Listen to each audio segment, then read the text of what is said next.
1, 2, 3, and we're live. Okay, people, I have another podcast for you. This is amazing. You can't believe the guy who's sitting cross table right now. It's Pascal. Pascal Pratt. Thanks, Pascal, for coming. I'm going to introduce you quickly to the people listening and watching. So, Pascal is, in one word, like in one sentence, an amazing guy. I'm saying that I'm quite short with words, but he has been contributing to a lot of open source things, and is a software engineer. He worked on, probably when you Google his name, you will probably see Pascal Pratt Translate. That's like Translate is part of your name, because that's what Google offers, like as a auto completion, like when you type on Google.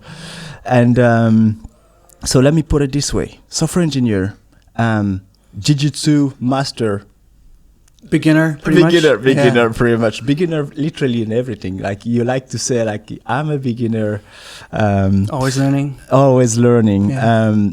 So you work on things like, you start your career with PHP, and then you move on, like building a lot of Angular JS things, and realizing there was a problem there. You added that beautiful Angular Translate library, and then you went on contributing in Angular, like in the Google, the Angular team on the Angular documentation. So I got to meet you the first time at NG. No, was it NGB? No, it was before NGB. It was a meetup in Belgium. It was a meetup in Belgium, and I was like, finally I get to meet this guy, because I was into giving training in Angular as well, and I will read your article and learn from you, learn from the documentation, and then like keep growing. So it's amazing to have you cross table. So thanks again for coming. Thanks for having me. Is there anything that I'm missing in that introduction? No, I think that was already. It sounded already way bigger than it is. So way bigger. Yeah, that's him being shy, and but man, I want you to tell people how you went from what is your path? How did you go from working on like a project, and then running as a software engineer, and then running your own company, and then today you're working on something completely different? Yeah, can tell us that life story now? Yeah, your life story. It's okay. Like, okay, well, so actually, it turns out that I happened to become a software engineer just by accident. In a way, I learned programming by accident, or JavaScript, actually, for that matter. Yeah. I learned mainly PHP in my apprenticeship when I learned the job, software engineer, and there was like mainly like building an e-commerce system. Yeah. And I like building websites, so like front end, HTML, and CSS.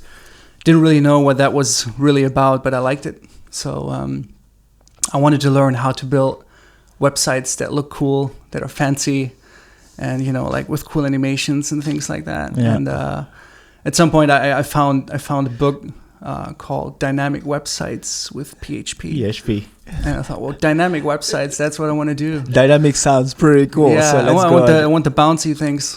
So let's learn PHP, right? So I got that book. I learned PHP, and I was learning like, all right, so I know PHP, I know the language. I know how to like talk to SQL databases and stuff, but where's the dynamic part? Yeah. Where do I do animations and things? So yeah. then went a little bit sideways. So I didn't really understand that the dynamic part of that is just like the back-end part. So so in a way I learned PHP by accident, and then I realized, I actually want JavaScript in there. Yeah. Pretty weird.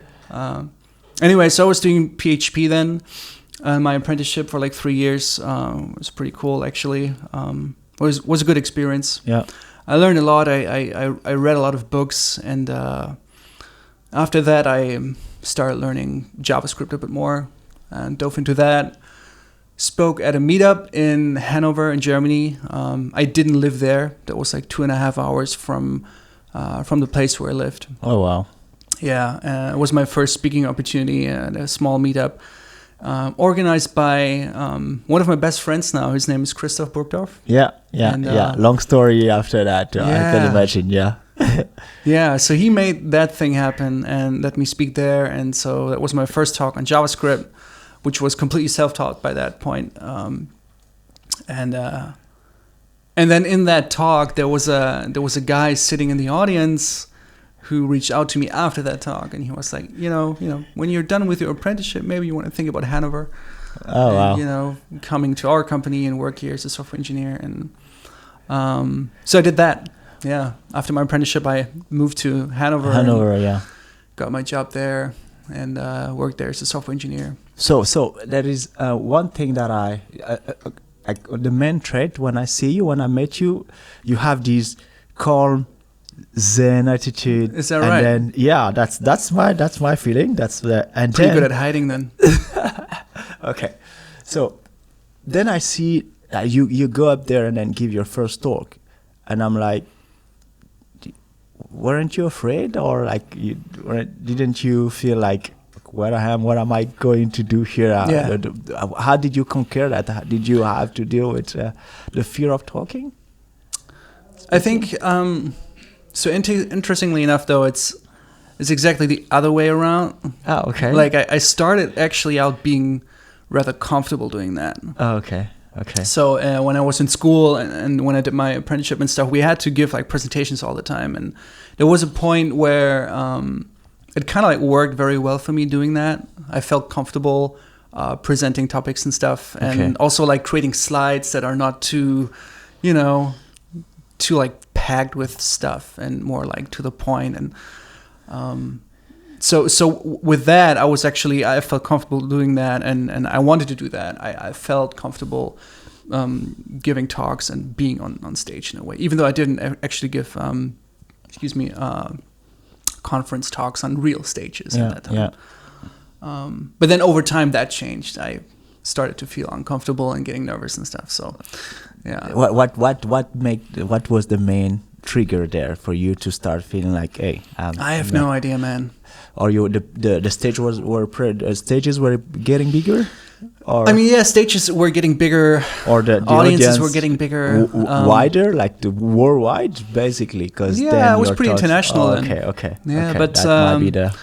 I mean, I think there's always some level of nervousness involved in that, which is a good thing, I guess. If you're not a little bit nervous in front of any talk before any talk, I think it's probably a bad thing. But yeah, I don't know. I think in that time, like when it changed, there was a little bit of stress involved as well over time, running a company and stuff. Yeah, it's very stressful. Okay. So at which moment you make that transition to like? So you had that job in Hanover, and then you start building like professional web apps, and then at some point you encounter AngularJS. Yeah. And then you create that whole story with AngularJS. Can you tell us more about that? Yeah. So truth be told, the whole AngularJS thing, I ran into due to Christoph. The guy who ran the meetup. Because he is someone who is very good at recognizing potential in things in technology that are not widely used yet. Yeah, okay. So he's the guy who says, hey, this is pretty good, this is pretty cool. Why isn't nobody using this yet? And then usually like 2 or 3 years later, the cycle kicks in. And then there's a big wave coming. Okay. Which is exactly what happened with Angular. So he actually discovered Angular back in 2009 or so. Wow. So it's like over 10 years, man. Indeed. And he was using Knockout.js back then. And then at some point he tweeted and he said like, man, Knockout is pretty good, but Angular seems to get it really right. Yeah. So why isn't anybody using that? And then that's when I got interested in that. So I read into that. I read the documentation, learned about it. And in my job in Hanover, where I worked at a digital agency, we basically build web apps and mobile apps with web technologies. And so I started introducing Angular there then, because yeah, it was fun. In the meantime, I gave more talks at meetups in Hanover, mainly about Angular stuff. Yeah. Yeah, and then that's how I started using Angular on a daily basis, which then also eventually caused me to build Angular Translate, which is this plugin for AngularJS. So that came out of a need for you at work. Exactly. Yeah, I had to build a project that we had clients that were basically from the Switzerland area, and sometimes they needed they needed their apps in German and in Swiss German, in French, yeah, and, Italian, German, yeah. Exactly, yeah. Wow. And so I needed something that enabled me to build apps in a way where users can basically change the language of the application at runtime in a very, very fast way. And as stupid as I was, I thought, well, there's this two-way data mining thing in Angular. So let's just replace all of the messages, all of the texts and applications, using two-way data mining. Yeah. Take advantage of that. And that worked well. And so it's not the best way to do, really. So don't do that at home now. Don't do that at home now. Don't try this at home. Yeah, so but it turned out to be very useful. So a lot of people ended up using it. Did you anticipate it's gonna take off like that, or what was your experience waking up and realizing that the world is using it and they want it more and more, and then you are in front of a project that you own a project that people really use? I think it wasn't really like that. It wasn't really like from one day to the other there was a huge amount of people using it. Actually, the project started really small and then grew over time as well. Mm-hmm. And so as it grew and as I added features, the audience was growing as well. Oh, okay. Also, to be fair, at that time, the Angular community was very small as well. So the community was growing as well. So there were a lot of, let's say, different momentums involved that helped the project growing. Okay. More people started using Angular. More people started running into the same problems that I was running into, and then more people eventually ran into the plugin that I wrote. And also, I got more contributions at the same time. There were like a lot of people helping me out implementing features. Because I mean, obviously, I'm not like a very, very good software engineer. Like I can I'm not very good at doing complicated algorithms and things. I can probably think in architectures a little bit and come up with ideas how things could fit together and implement them that way. Yeah. But it's not always the best thing to do. It's not always very optimal. But don't you think we all like that? Like we all have these. You can always do that. There's this thing that is very complicated. It's like, okay, that I can't do. But if give me time, I can dive into the thing and probably come up with something, but probably not the same way as this other person. And so meaning that let's remove that comparison, because at the end of the day, if we can deliver something the user sure. I mean, absolutely. I fully agree. I mean, I think like it's a good thing. Like everybody brings something to the table. And obviously I was open to get discussions going and have more people getting involved, helping actually making the thing better. And so there were like, a handful of people in the community space that had a very like a crucial impact on the project. There was one guy who was pretty cool from I think he's from Russia. I think his name is Max. And he reached out originally. He needed a feature in Angular Translate, and it was his first time using GitHub back then. He was like commenting on an issue, and he was like, "Yeah, I would like to help with this. I don't really know how. I don't know how to use Git and stuff." And then I was like, you know what? Let's just do this together. And then basically took the time to explain him certain things, how certain things work, and eventually he became a core contributor to the project and implemented core features that were very essential later on. So long story short, it's basically like I think the Angular Translate project is a very good example of a project where the community was the main driver. bringing things forward. Okay. Could you kind of evaluate how much time you spend on that project? No. Is there no, you can't? A lot of time. I mean, I was very privileged because I could use time at work to work on this stuff because we needed it. But I spent a lot of time after work on that as well. Okay. Not necessarily because I had to, not because somebody wanted me to, but I wanted to. There was a little bit of a, I don't know, there was the urge to get a certain feature out or, make another release, show the people that this thing is going forward. Yeah. Do you realize for a second, I'm just going to debunk that for people listening or watching. What you're describing there are millions of people that can't do that, not because they're not technically savvy, because they're just afraid to have their code out there. Yeah. We're talking about open source, right? Yeah. You did that, and then a few minutes ago, you were saying "Hey, I don't think I'm a good engineer," because you had some criteria that you've probably used to say that. But from people listening, what you did there, after work, you go and then keep working on this thing, making sure that feature is there. Doesn't matter how it's designed. You put yourself out there, and we're gonna talk about the education part that followed after that. That's a lot of contribution. You probably don't realize that through your work you made a lot of people much better. I want you to. That sounds good to me. I guess it is the reality. I think when it comes to open source in general, especially in this era, in this generation, where I think open source has been made a lot more accessible with with platforms like GitHub, where tools like Git have been embraced. I think it's good to just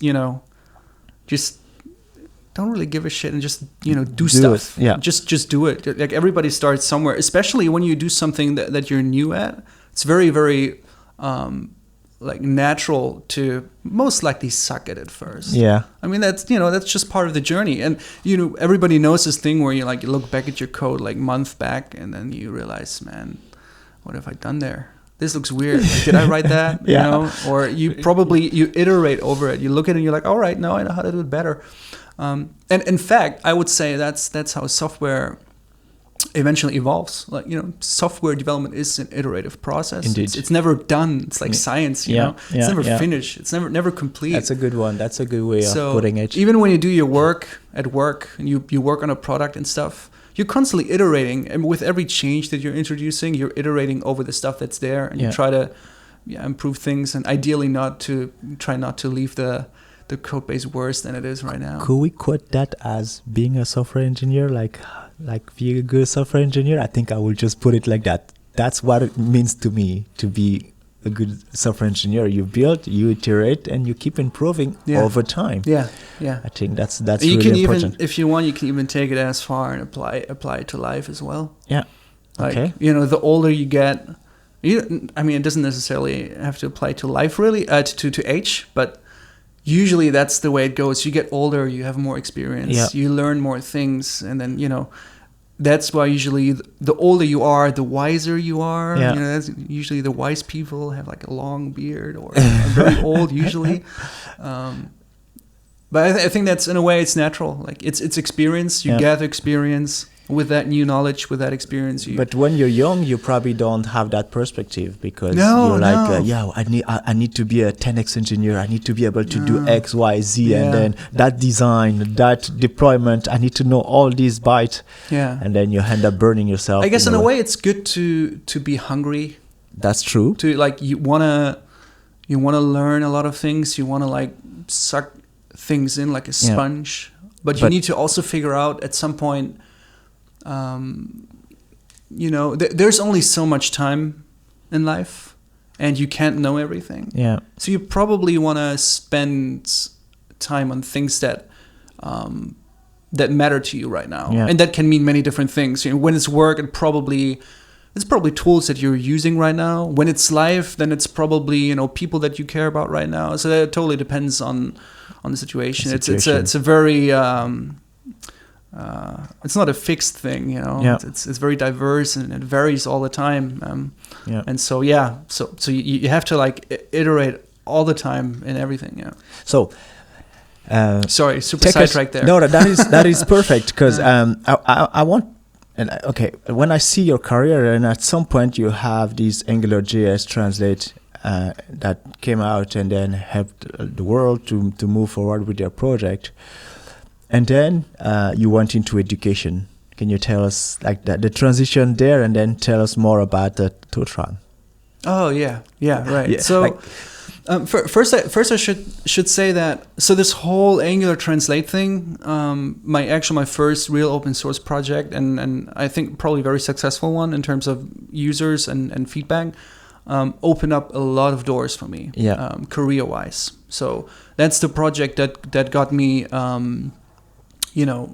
obviously job offers. It got me.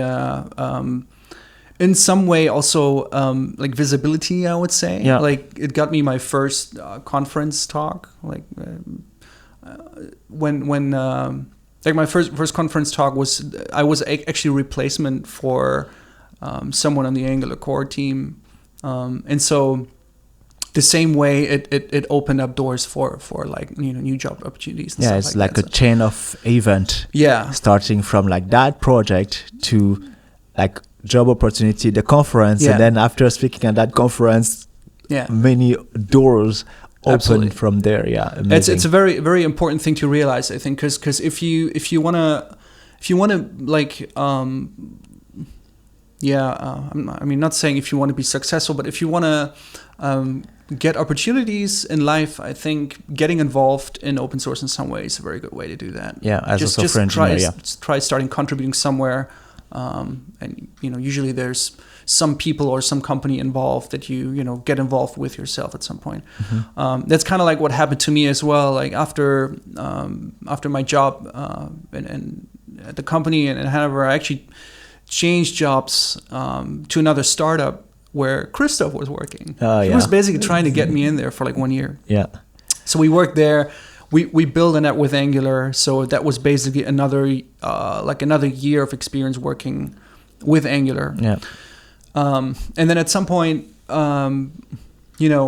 we've been discussing in the past when we've been organizing these JavaScript meetups in that city. We've been discussing many times that we would like to do something that goes beyond a meetup, something that's more like a workshop kind of thing, like workshop format. So instead of having like short talks, we would have more like a few hours of good quality content. Yeah.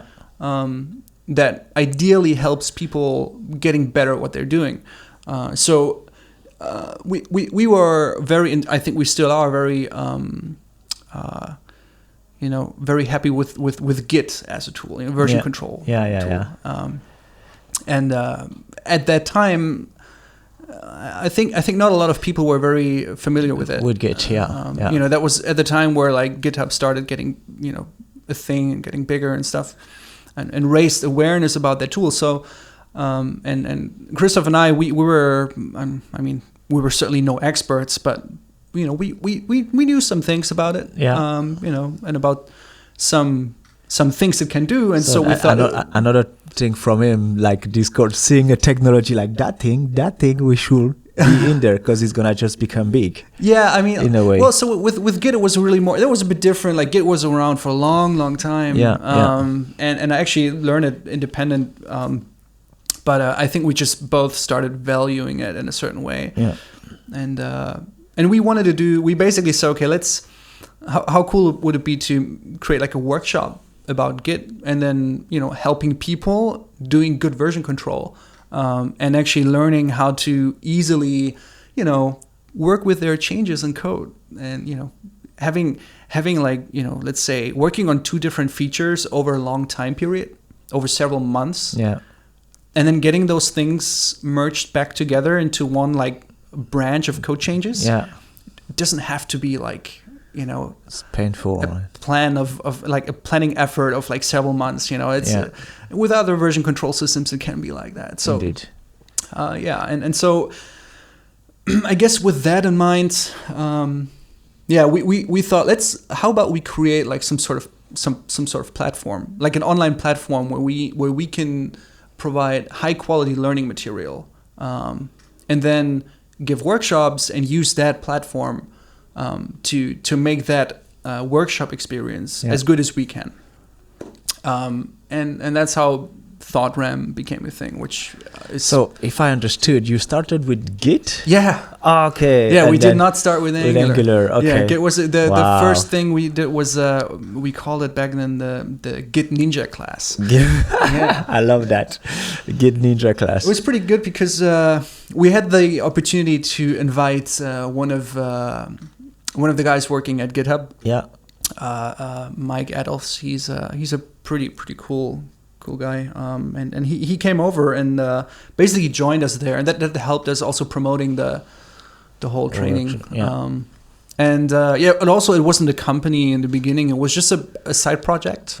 So we just wanted to create something with a certain identity that represents what we wanted it to be, like a cool way of learning. Like our goal was that when people come to our workshops, it's important that everyone goes home after the first day with something functional, something they can use, something they can apply immediately, something that gives them benefit and value. And the other rule would be that they should go home and really think that was really cool. That was not just a workshop, not just a seminar kind of thing, but it was just really cool to hang out with these people. And so...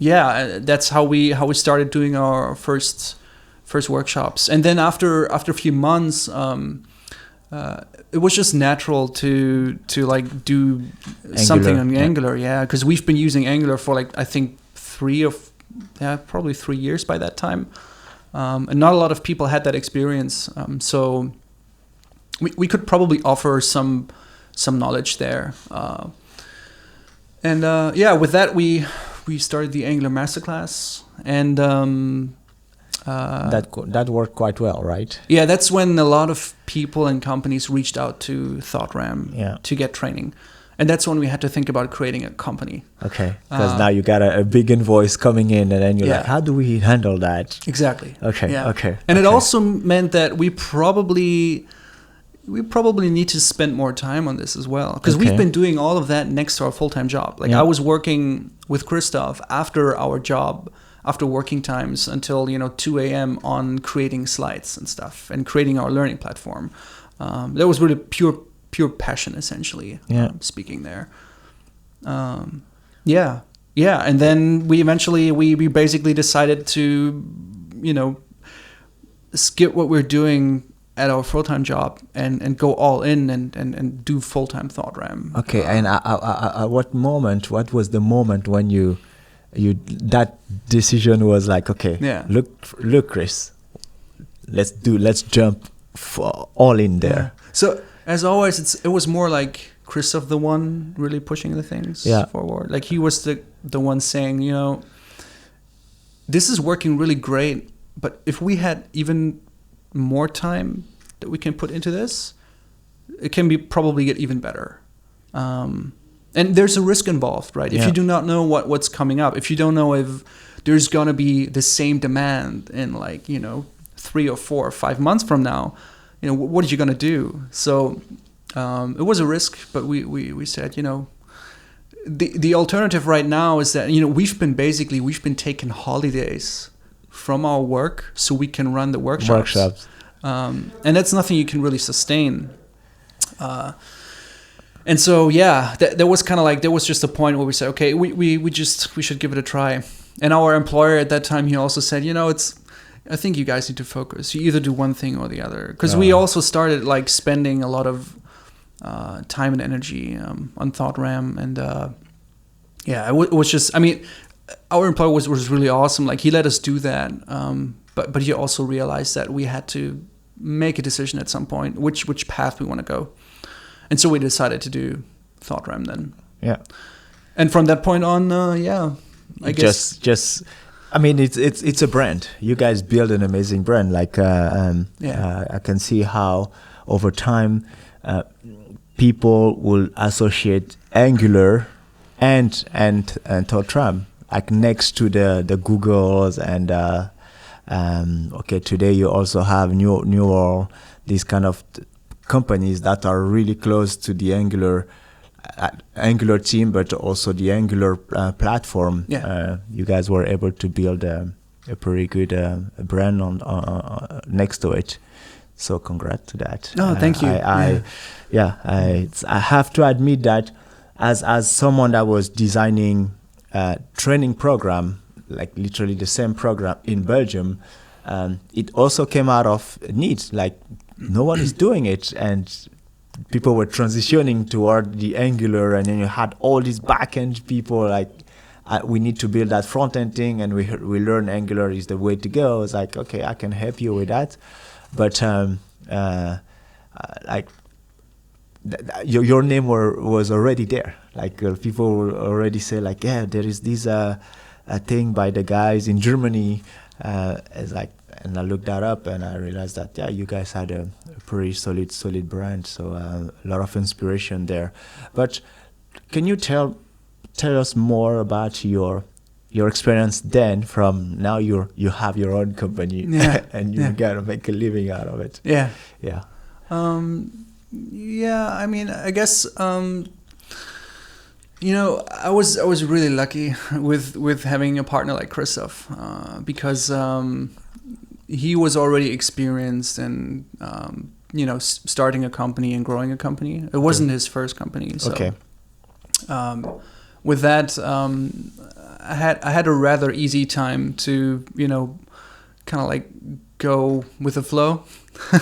Like mostly like anything that was like related to like anything paperwork and the company, like he was the one in charge in a way. Like he always filled me in with everything, and he was always very transparent, always made sure that we're clear about what's going on, and especially when it came to contracts and stuff. But that made it very, very easy for me. But like on my side, I guess I was a bit more involved with the whole branding thing. With like, how do we create something that is, original? Because let me put it this way. You were working as a software engineer. And then you didn't have to deal with branding and then all the things. Apparently, you also get into writing a lot, like blogs. So at some point, you needed to either learn all this stuff or just go out of business, because those are needed to. So I guess, like, I mean, you're absolutely right. I mean, there's certainly there's a lot of different things involved in this that made the whole like ThoughtRAM thing possible and a thing. The one thing that works really, really well and has worked very well for Christoph and me is and basically coming back to what we've discussed earlier is basically seeing everything as an iterative process. So starting a new company, setting things up, creating the courseware material, creating a logo, creating a brand, figuring out the website and things like that. All of that, whatever we've done in this whole process from start to finish to this very day, was always driven by the mantra that we start as minimal as possible. Like, let's not spend a lot of money on and time and effort on figuring out the perfect this or the perfect that. It's not going to happen. No. Let's try to come up with something that works, that serves the need right now, and when we need to extend on top of that, we're gonna just iterate again, and that's how everything basically fit in the whole thing. So our first website, for example, was a very simple, like, single page thing. It was a one pager. our logo, like I started like scribbling a logo on paper, and you know, trying to digitalize that later on with some you know, graphic designer that can, you know, that help us doing that. And yeah, pretty much everything was like based on that. So that helped us getting stuff out the door, like shipping things is very important, you know. And then at the same time, also addressing a lot of different things. So, for example, the whole the writing aspect that you mentioned. We have a lot of articles in our blog there. A lot of Angular articles, like lots of Angular content with which certainly contributed to the whole brand as well. Like ThoughtRAM was the resource out there that, you know, was known for high quality content, up to date content, and you know, there's always the new stuff that might not even be in the official thing. And then one of the things you probably don't realize is like when you search back then, you will search something on Google like an Angular JS, the likelihood that you will get on one of your article was like so high. It's like because you guys had a we often ended up as the first page result. That's true. And I guess the reason that worked was simply because we were iteratively shipping stuff. When it came to the articles, for us it was important that we iterate over the release process as well. So in the sense that we try to get stuff out, let's say every 2 weeks or so. Sometimes it's a bit too much because creating that content, you know, takes a lot of time, and the community isn't always able to process all of that. But you know, if your surroundings see and feel that you keep shipping, that you keep delivering, they know they can come back to you and they get what they want because they keep hearing from you as well. So yeah, I guess just to come back to your original question, like building and growing and running the company, it's like it's always it's a process. Like you have to keep revisiting the things that you're doing. Also, like you know, pricing for giving Angular training, for example. Or any kind of training. That's stuff that we've been readjusting over and over and over again over the years, because the market changes as well. Like if you look at you know, how many different companies are offering training in that category and in that like area. The market is clearly saturated by now. So, you know, if you want to keep going, if you want to keep doing the same thing with these variables, with these circumstances, you have to adjust to that. Indeed.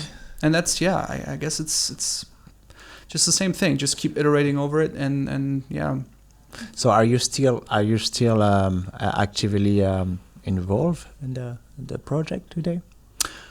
You mean in running the company? Yeah, running the company. Yeah. So these days we've kind of like we've really been backing down to a more minimal setup. So both Christoph and I, we are not really involved in the actual training business anymore for quite some time now. We have other very, very good trainers that are amazing guys. Like, you know, Dominic and Quentin, and you know, people from the community that are very, very talented what they're doing, and so, you know, these are people that make it possible to keep the thing going without Christoph and me, you know, being actively involved in the training business. And we need to give them a shout out there. Your camera is there. I'm gonna give right away. So Dom, Quentin, you guys are awesome, really awesome. So keep it going, okay? I need to have you on my podcast. It's here. It's happening here. Yeah. So very good people. So now it's pretty. It's kind of like a self-running thing. We have a person. Her name is Elvira. She's basically running the whole thing these days. Like she's taking care of like, you know, managing like customers and all the incoming requests, managing the trainers, and setting up the sessions and everything. So without her, like the whole thing would not go anywhere. Like this is same thing. Like it's the other people that we're involved with that enable, in this case Christoph and me, to do other things, and at the same time keep things going. Okay, amazing. So I have a few more questions for you. I mean, a lot. So I'm just warming up and getting in the groove. So it's amazing. Can you tell us more about machine labs? Because at some point you had that machine learning thing, and then people were like, okay, he's doing that company there, and then there is this ML thing that is starting. And what was that? How could you put it in a few words? In a few words, okay. Let's see. So once again, like, Christoph came along and he was like, this whole stuff about self-driving cars is super fascinating. Like, Christoph had a phase where he really wanted to dive into that stuff. And it was great to see, like, it's very, very addictive when he's excited about something, because he tells you about it and you're like, man, this sounds amazing. I want to do it too. Like, I want to get your excitement. I want to feel it, And so the same way he was, when a few years ago when self-driving cars became more and more of a thing with like various companies involved there, he was getting more excited about it as well and trying to understand how that stuff works, like, machine learning and neural networks and that kind of stuff. And so, basically what he did was he was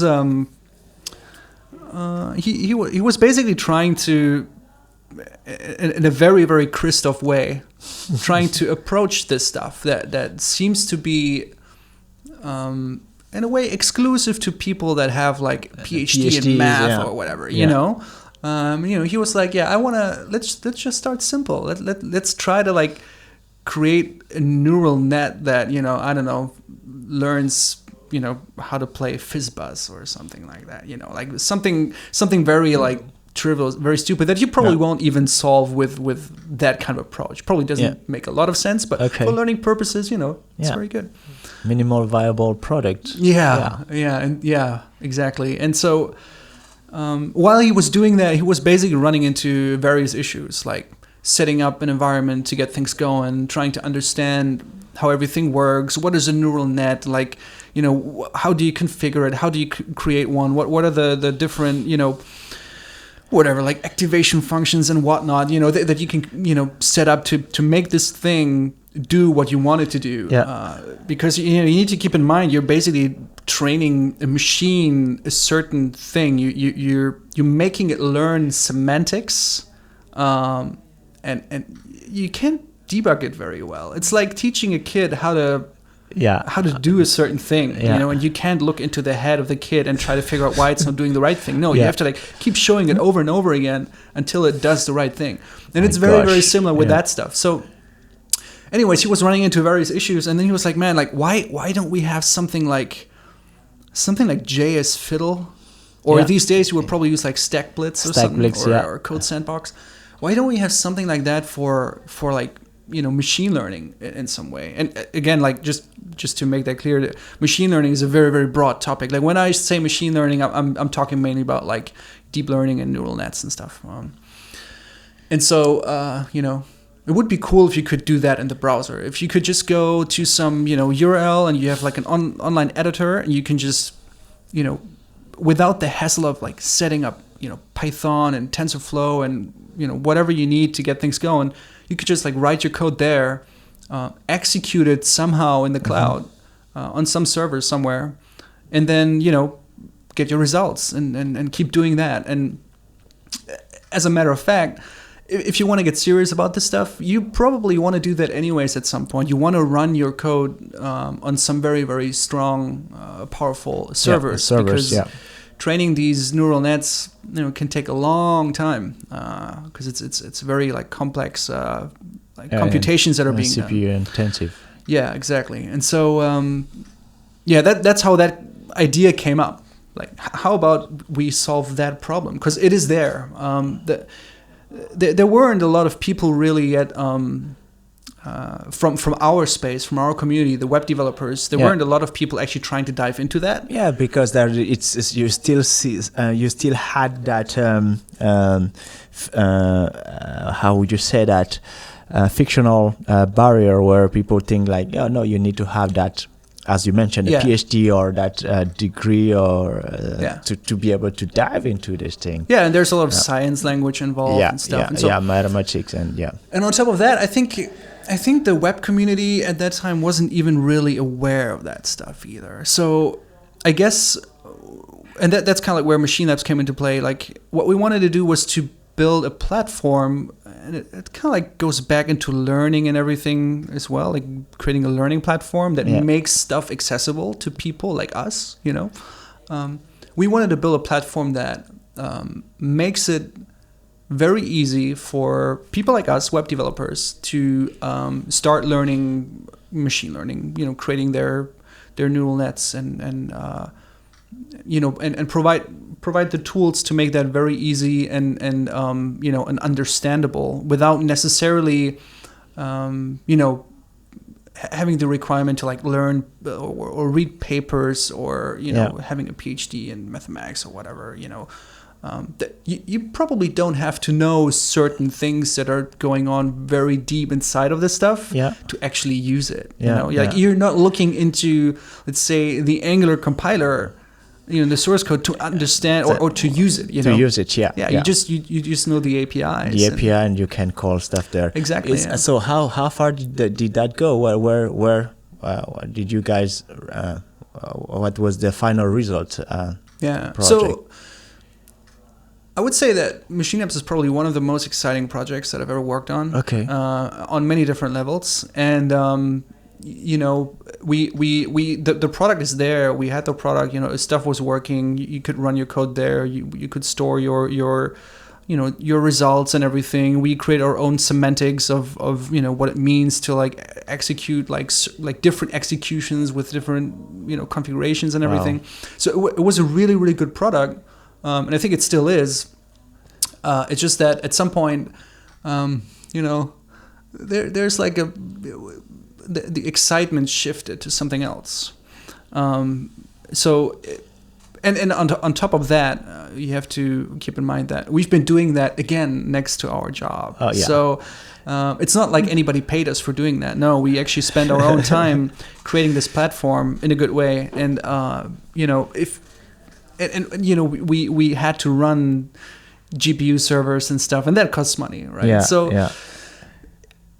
And we're not really the kind of people that want to go out there and ask for VC money. We believe in bootstrapping our own companies and, you know, trying to like stand on our own feet. And so that kind of like mixed with, oh, there's blockchain, squirrel. You know? Let's go after it. Yeah, that kind of like contributed to it. And so at some point we kind of like we shifted focus to something else. Like, you know, Christoph got a different job and I was looking into something else as well then, because I couldn't develop Machine Labs all by myself. Yeah. And so I had to look for something else as well. I think on Machine Labs you also got Dominic that he was involved as well. Yeah, as far as he could, at least. That's how I got to meet him. Actually, I got to know him. Actually, you guys are a bunch of good guys. Amazing. I guess we do what we can. Yeah. There is probably something that I didn't mention in your career so far. At some point, there is this valuable recognition you got from Google, being a Google developer expert in the Angular community, and obviously that helped you also moving forward. I believe it's just like you were like 4 years involved into that program. So and then you just mentioned blockchain, and then at some point you're like, hey, let me go into that thing. And when we had a lunch last time, and then you told me about your like, okay, I'm in my comfort zone. Like whatever you just mentioned here is like, that's my comfort zone. I want to get out of it and try something else. Yeah. Can you tell us more about this process, and then your like your learning process and that moment, what it's like, what triggered that shift? Yeah. So I guess. So one of the key events here certainly was that So when Christoph moved on, doing other things, and in fact he was starting to work at the Ethereum Foundation, which is basically a blockchain platform. Yeah. It kind of like in a way it woke me up a little bit, and I was thinking, okay, like this whole machine labs thing, it's a great thing and everything, but it was also like his idea, and it was mainly driven by his enthusiasm. Yeah. And so I was at that point I was thinking, what do I want right now for myself? And so and I was thinking, I actually talked to Christoph about that as well, like several times over the years, really, that with web development, it's fun and it's great and everything, but I noticed that I've been doing this for like many years, and at some point I realized I have the feeling we keep solving the same problems over and over again, just in a different way. Like, how do I make this app load faster? How do we do lazy loading now? And how do we do this? How do we do that? And then like 10,000 frameworks popping up, which is a good thing. I mean, like, don't get me wrong. I think it's good to create new tools. I think it's good that there's always new ways being explored to do things better. It's the same iterative process that we've talked about now many times. But for myself, like, does it make me happy? Does it fulfill me as a software engineer? Is that the problems, the challenges that I want to work on? Yes or no? And then on top of that, with ThoughtRAM being mainly busy giving software training, so more like teaching than actually like building stuff. Yeah. I thought I need to stretch myself a little bit and need to look into something where I'm not a Google developer expert, where I don't teach others. Getting out of your comfort zone. Yeah. Okay. And so, so I looked into this blockchain stuff as well, and was just trying to get a basic understanding of it, reading about it.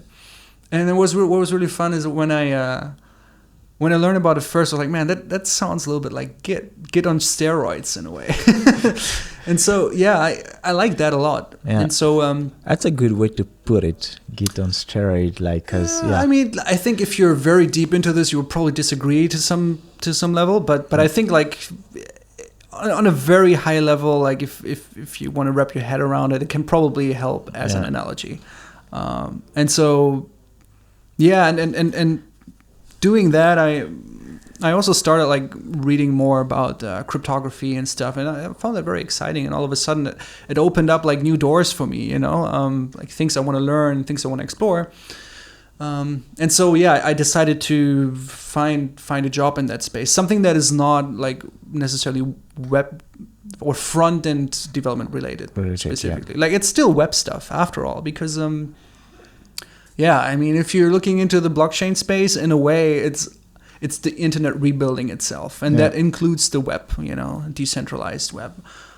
So in a way, it's still web development after all, but specifically, I'm now working on more like developer tools and like backend stuff, and that's pretty exciting. So I basically to this day, I've been doing this for about a year now. I still think I know very, very little, and I'm certainly not the smartest person in the room. What is the stack that involved in your daily work today? The tech stack. Right. So I work at Status, which is a company that, as its mission, tries to create actually, like, in a way, an ecosystem of tools and platforms that enable people to build decentralized things, including blockchains and infrastructure and systems. And so one of the tools that Status has or provides is the Embark tool. Yeah. So I'm on the Embark team, and I work on that.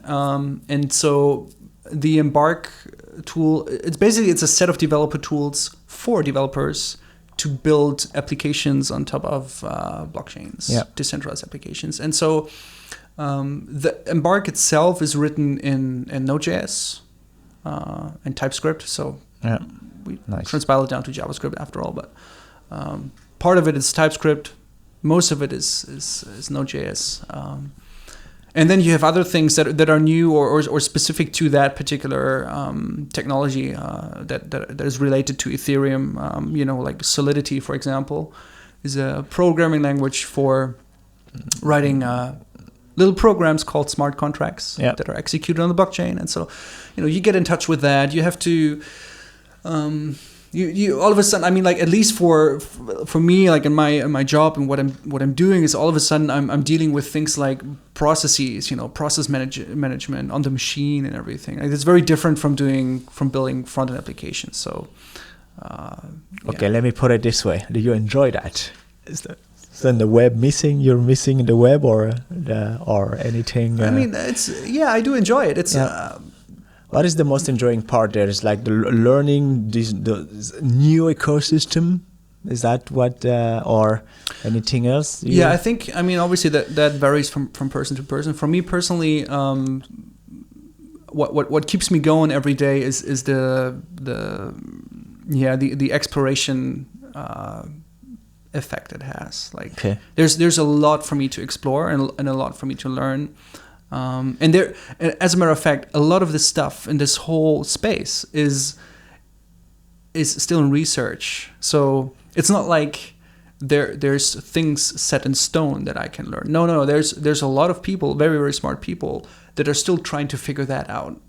Like how this stuff should even work. So being in a way involved in that process very early on. I can't even say I'm super involved in like the whole research part. Yeah. But I can certainly, like, I'm free to like read up on this stuff if I want to. That's very exciting. Like, basically watching the internet rebuilding itself. That's a good way to put it. Yeah. I love that. And it's fascinating. Basically, the whole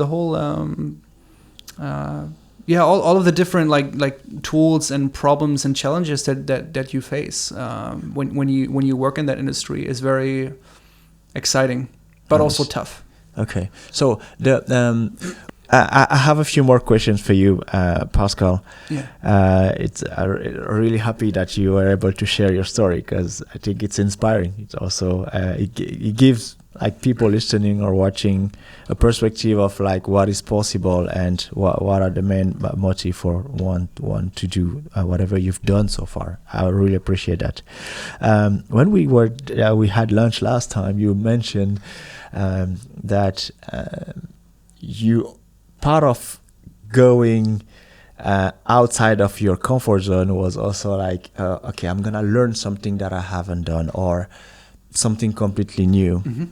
And it's part of your routine, your yearly routine, to just go like, okay, let me just learn this new thing. And last year you jumped on Rust as a programming language. Yeah. Can you? I'm interested in that learning process. How do you learn? Because you teach other people. You dive into the unknown. How do you learn? How do you acquire those knowledge? And then what is the next step with Rust in your? So when it comes to learning, I mean, there's a lot of different ways to learn. I personally, I mean, at least it works very well for me, and that's something also I believe in. Is I like learning from reading books. Mm-hmm. So I read a lot of books. When it comes to things like technology and like programming languages like Rust, There's, sometimes you can get books as well. Most of the time it's online resources. So what I've done is basically going to the official website, trying to figure out what's there, and then there's tons of stuff to read. And that's usually how I go about it. I go ahead and I read whatever I can just to get a rough overview of what's going on. Yeah. And that's usually the case. No matter if it doesn't really matter what it is. If it's something new to learn for me, I need to know like roughly what I'm dealing with. I need to have a rough picture of what's going on. Have you, because you were like a mentor, like a teacher, have you ever been to like a workshop yourself to learn this thing, or are you mostly online and reading? I have not been to a workshop to learn how to learn. Yeah. But I've been reading. I did read a book about learning. Learn how to learn. Yeah, like learning effectively and learning fast. Interesting. Yeah. So why Rust? Why did you choose Rust? Yeah. So basically, the main reason, I guess, really was to look into something new and something I haven't done before in terms of programming languages. Okay. And that was about over a year ago. And so specifically Rust because so for those who don't know, like Rust is a systems programming language. So in a way it could be a replacement for C and C++. Just that it has certain features and characteristics that are very specific to Rust. Yeah. Some things that it offers that are also like in a way a selling point of it. But in theory, like everything that's written in C or C++ can be written in Rust as well. Yeah. Okay. And so like somebody like me, I don't have any experience in systems programming. Like I don't know. I haven't even written a single line of C or C++ in my entire life. I probably can't even read it. So I thought it might be a good idea to go and learn Rust and see what's going on get there. Yeah. And so I mean, it's an interesting journey. and like I like the fact that you learn and then you share. Those are already part of us as a brand. We promote those three things: learning, sharing, inspire other people, right? And then you start writing this thing. I saw it on Twitter last time about Rust for JavaScript developers or something in that sense. Well, what was that? It's like so I thought, when I was learning Rust, I was running into some roadblocks like several times throughout the process, especially like because of certain things that the language provides. If you don't have any idea what's going on, it's very, very hard to make even simple things work. Yeah. Like I tried to I don't know. I think I just tried to output a simple string or something. I stored in a variable and trying to output it, which you do in 2 lines of code and languages like JavaScript or something. Yeah. And the compiler just didn't let me do it for various reasons. I was like, and don't get me wrong. I feel the pain. Yeah, and it's not even the compiler is not even thinking about helping me a little. No, the compiler is doing a really good job. Like if you have a bit of an idea what's going on, it's actually very useful what the compiler is saying. Yeah. But if you have no idea about the fundamental concepts, you're like, okay, I don't know what to do. So after I spent that time outputting a single string, I thought, okay, it can't be like that. So a couple more roadblocks further down, I decided that, there's chances are very high that there's more people out there struggling with the same things. Mm-hmm. And so I was asking around on Twitter, is there any people like me with maybe a JavaScript background that are interested in learning Rust but are struggling with that, or have certain things that they want to learn or that they need help with? And so there was quite a big response there. Like a lot of people were like, I would like to understand this thing called ownership, and which is one of the fundamental things that Rust comes with, and you kind of have to wrap your head around that to make sense of things, really. Yeah. And I was like, all right, cool. So there's more people that have the same problem, which is often the case when you solve a problem for yourself. The chances are very high other people need the same solution. So I decided to basically actually just creating a little mailing list where I would basically write content about Rust, my learnings. It's the same thing that I did with Angular, basically documenting my learning process as I go along, writing things down. It helps me solidifying the knowledge as well. And at the same time, it just happens to have the side effect that other people can read the same stuff. And so, and that's what I did. Isn't it just like reproducing the thing you've done in the past? Like even without being conscious about it, like you're just doing it, and then at some point you get that job in Rust, you get that a whole training thing starting in Rust. Because guess what? A lot of people thought that. Yeah. A lot of people thought like you were actually going and build and add another segment. I see. You see? Well, so as a matter of fact, I was thinking about that. I was thinking like when I get good at it, because I'm not good at Rust, like by far. Like I'm so much of a beginner. I mean, I spent like about a year with it, but I still think I maybe only explored maybe 10% of the language or so. Okay. But I was, obviously I was playing around with the thought, like maybe someday, like, there's going to be a point where we can do Rust training as well. Same applies to the whole blockchain stuff as well. Yeah. We had very concrete plans to, give classes on Ethereum and stuff and building decentralized applications. Nice. In theory, it's easy to talk about it. In practice, it's not always easy to, put things in action. So, yeah, I like this approach. There is so you live in Amsterdam at the moment. That's and last time we were talking about you doing Jiu-jitsu. Yeah. And I was like, what are we talking about here? It's like, how, when did you start that? And you even invited me to join one of the session on Saturday. So I was busy last weekend, but I gladly accepting to. I'm coming next week. So no, next weekend. So I'll be right there. But I want to know when did that start? When did you start? When did that start? Yeah, with the Jiu-jitsu thing. It was about. I think about like 15 months ago or so. So like a year and a few months. Last year summer. The reason I did that was because I just found myself I wasn't very happy with my daily routine. Okay. I think that especially when you like do things by yourself, when you run a company and everything, you easily turn into a workaholic. It happens very easily, and that introduces a lot of other problems like stress and your physical and mental health will suffer from that sooner or later. And so I have not done a lot of sports during that time in a long time, so I thought maybe I should pick that up again. I used to skateboard when I was younger a lot. Yeah. I used to do judo when I was very young for like 8 years or so. Skateboarding. I can see people there being happy. It was probably the best time of my life that I had, really. Because one of the thing that I care about a lot is like health.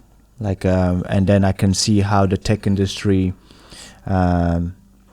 is actually moving toward the right direction, but I think we're still not doing a lot. So I was surprised when you told me like you were actually involved in the Jiu-jitsu thing, and I have a few friends that are also who told me like, I'm doing this, I'm going to the gym and stuff like that, and I tried to understand why. What is the main thing that drives them there? Because you probably agree with me that the big pictures, like when people look at software engineer, they think about those people spending hours and hours in front of the computer, just like in front of a white screen in the dark and whatever, and then not taking care of their health, and I'm kind of happily surprised that actually software engineers are doing more and more of that.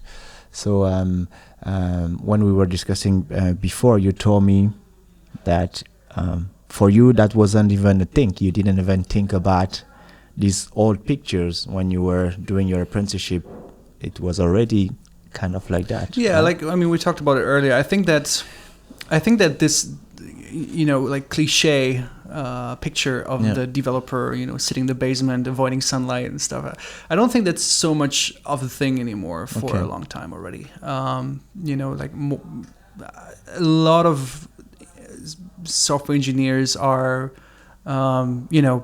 good and sporty people. Not all of them, obviously, but it's not as cliche as people might think. And as a matter of fact, if you look into BJJ specifically, there's a lot of software engineers in that. Okay. And nice. I believe the reason for that is because, and I don't want to brag too much about BJJ here, but in Brazilian Jiu-jitsu, it's very much of a problem-solving game. Like you're on the mat and you're rolling with another person, and your goal is to control a certain space of that body of that person, and you have to get there somehow. And that person's not going to let you. So there will be some barriers along the way to get there, and these barriers are basically different positions that you end up in. Okay. And so you have to solve these barriers. You have to solve these problems one step at a time. And in a way, it's similar to software engineering as well. Okay. Yeah. Definitely. Yeah. Yeah. And I think that's probably why there's a lot of software engineers doing that sport. Do you know we have a thing? We have a stories at Acflix where we tell stories about software engineer doing great stuff out there. Is there like a black belt in that? Yeah, in the. You mean in the sport in general? No, in the BJJ, in your group here in Amsterdam. Like, do you? Yeah, we have plenty. And they are software engineer? Yes. One of our instructors. You can see the crew here is like, we want to talk to them. Is that right? Yeah. Because you should all come. Yeah. He's just inviting everyone. Because one of the thing we do with the stories. One of the things we do with the stories at Acflix is to tell that story of a software engineer being on the field every day, and then that has this passion outside that is also like, it's like they're doing it at a high level as well. Yeah. And we spoke with a few people, and we have amazing story coming soon, actually. I can imagine. I actually think that, and that's also something that I realized when I was in my apprenticeship back then. Yeah.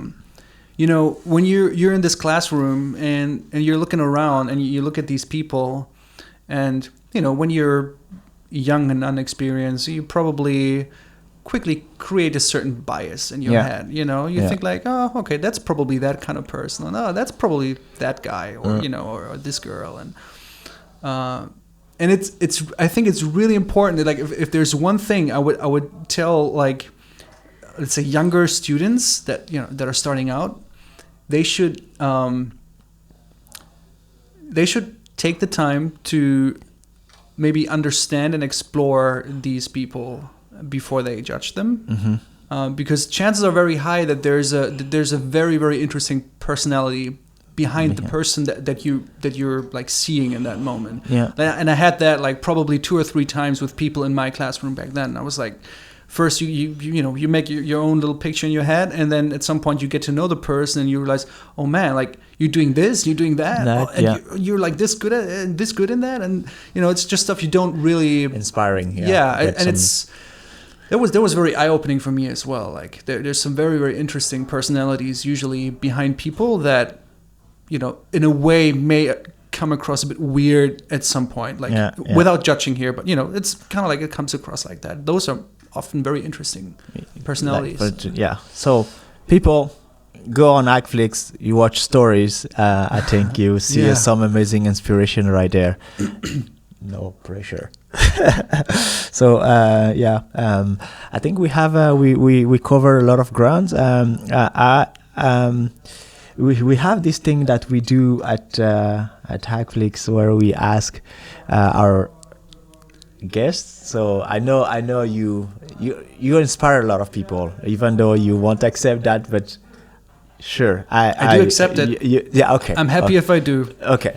Just take it. I'm happy for everyone. But is there someone out there that inspire you to be who you are, or that inspire you in general in life? For sure. Yeah. I mean, there's many people. Okay. I mean, like, not like hundreds of them, but there's certainly a good handful of people, okay. And every person has a certain effect on me and certain different things that I do in my life. So if you were to pick one of them, and then have them, like, we would invite them, this amazing crew will invite them to the podcast here, and then you will be hosting the podcast. So if you tell me you can invite Elon Musk here, that would be pretty amazing. Guess what? A lot of people want to interview Elon Musk. So me first. So if he accepts an invite to come here, I would rather be here sitting. But let's put it this way. Yeah. I'm talking to Elon because I know one day you're gonna find this podcast. It's in Amsterdam. It's much better than California. So come over here. You just tell them that you want to talk about rockets, I think. We space have exploration. We have something. No, all of space exploration, all those things are boring. You know that, right? The boring company. We have something better. So just drop by. Yeah. And in Amsterdam, you can smoke that thing without being okay. Anyway. Going sideways. So, who will be that person? Let's just avoid the Elon Musk of the world, right? Yeah. Let's see. Okay, so the fastest thing the quickest thing that comes to my mind right now would be, and without devaluing any other person that inspires me really. Would be, I think that would be like Jurgen van der Merwe from Belgium. So he's one of the core organizers from the Angular conference in Belgium, and like every time I have a chance to like spend time with him in some way, and we end that time at some point. I go home. I always go home with the feeling I think I want to be like him. It's like he's just so nice. Like he's like very he's a good energy to have around, I think. Jürgen, you see what you do to people? Do you see that? Okay, I'm looking at you, Jürgen. It's important that you look at me right now. You see what you do to people? I have the same thing. You have the same thing. It's exactly the same thing. Yeah. Like when after spending time with that guy, I'm like, what just happened to me? Yeah. He's very good at making you feel good as a person, I think. Yeah. And I think he's also very good at giving a good example of, maybe what kind of person you want to be. Yeah. It's not like you should copy him, but there's certainly one or two very good characteristics that you want to take with you. Okay. I like to say, like in general, you're in a way you're the average of the people that you surround yourself with. Yeah. So in that sense, you probably want to spend a lot of time with him to like increase your. Yeah. So let me put it this way: that's gonna happen, Jürgen. You're not the first person actually who mentioned Jürgen as an inspiration. So Jürgen, there is no reason not to come to this podcast, right? And you're going to have Pascal as a host. So you have to be here. I'm gonna be your host. He's gonna be your host, and I think Carmen might have mentioned you. Someone else might have mentioned you here. So see, you're popular. So. Rightly so, Come on the podcast. So, Pascal, we have it. Do you have anything that you wanted to add to the community, people listening, regarding any topics? Do more sport or do more open source or anything? You mean like any advice? Or any advice, yeah. Yeah. You have the closing words. Yeah, so I think, I guess to give maybe something on the way that is a bit more broad, that is not just limited to work and the profession that we're doing. Try to, as a person, try to revisit yourself on a regular basis. And what I mean by that is basically keeping an eye on what you're doing, what you spend your time with, and figure out, try not to be a certain thing, just be the thing, you can be that person if you just act, and keep revisiting what you're doing and improve from there, and do it one step at a time. Never try to do too many things and too overwhelming things at once. It's not gonna go anywhere. So I guess that would be very general advice. Yeah. Okay. Thanks, Pascal. Thanks for having me. Let me just add some closing words. People watching and listening, thanks for tuning in. We had Pascal Precht today, and it's an amazing guy, as you probably listened to his story and what he has done so far.